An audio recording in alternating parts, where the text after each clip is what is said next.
Hi everybody, I'm Gareth McAloon from 12 Kings Benchwalk Chambers, and I'm presenting today an introductory webinar on the coroner's inquests and also going into procedure and law which surrounds coroner's inquests.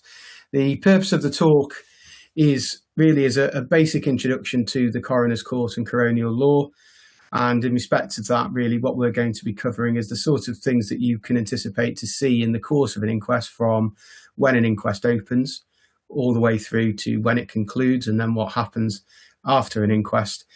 And then also looking at how inquests can benefit you as a lawyer if it is that your client is contemplating any subsequent follow-on proceedings for personal injury or whatever it may be in relation to the death of the deceased after the inquest, how we can use the inquest to really provide a good solid foundation for that future civil claim, and what you can do to maximise your opportunity in the coroner's court to make the most of that civil claim and hopefully increase its prospects of success when it is that you come to it.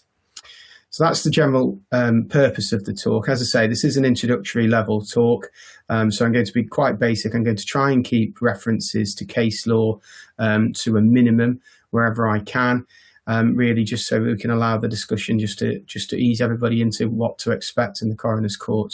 But there is obviously going to be a lot more law-heavy topics at certain points. Just as a bit of background about myself, I'm a barrister at 12 Kings Benchwalk Chambers in Temple in London. I have been a barrister now for 15 years, and I have been practicing in the coroner's courts for probably the last 7 to 8 years of my career.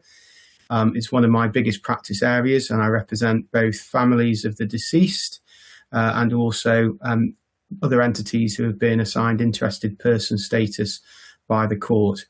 And in that regard, I've seen essentially all manner of inquests, from homicide through to suicide, natural causes, deaths in custody. I've probably seen a lot over the course of my career. And as I say, it's a very big area of my practice at the moment. If I just start then by going through some introduction and housekeeping matters. In terms of the slide pack, you'll see the slides as we go through, but I believe they can be made available to you if you require. And then at the conclusion, there is a mandatory CPD questionnaire, which is very short, of 5 questions, which have got multiple choice answers to. And those questions obviously will be covered at various points in the course of the talk as we go through it. But that is mandatory for you to complete if you need to get your CPD up.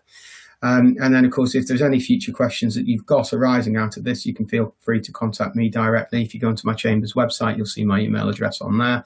And do please feel free to drop me any email with any query that you have, and I'll be happy to answer them once we've done the talk.